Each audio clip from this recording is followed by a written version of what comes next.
What do you look at when you're davening? Where should your eyes be at that time?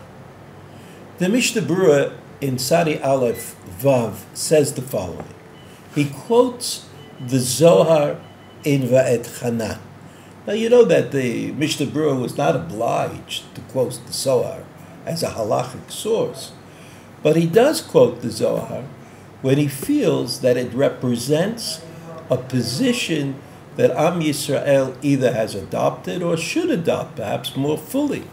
And the Zohar in Va'et Hanan says this: one who is davening, a person who's davening,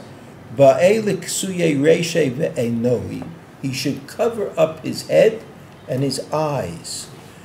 Begin de lo yistakel b'shchunta, in order that he should not find himself looking at the Shekhinah, looking at HaKadosh Baruch Hu.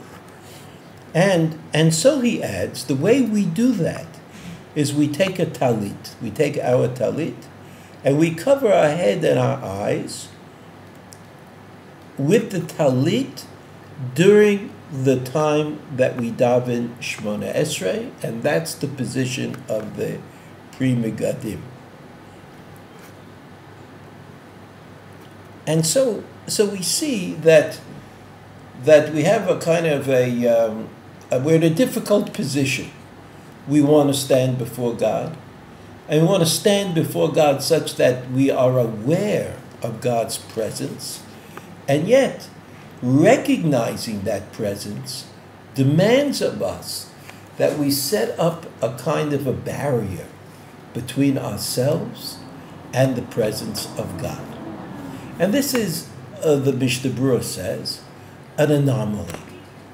We want to be there, standing before God, but we can't be there, standing before God.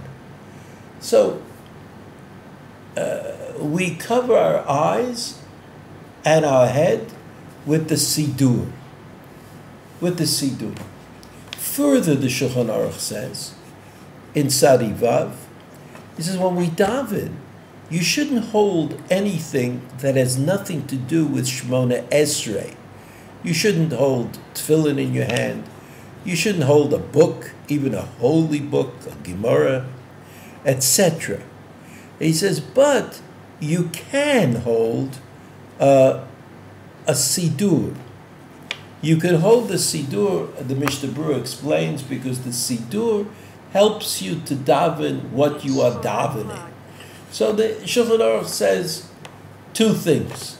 You have to represent the awe of the situation. You have to be cognizant of it and aware of it and reflect on it, right? On that special situation of standing before HaKadosh Baruch Hu, and you have to cover your head and your eyes with your talit. Also, you should try not to distract yourself, even by things that have kedusha, even things that are sacred objects. You shouldn't hold a pair of tefillin. You shouldn't hold a Gemara in your hand. You can hold a siddur in your hand because that helps you to daven. But the Gemara is not helping you to daven, and therefore it creates a distraction. So we have to be focused. We have to be connected. We have to recognize the awe-inspiring situation that we're in, and we have to try to come close to HaKadosh Baruch Hu and retreat from HaKadosh Baruch Hu. All of this at the same very time.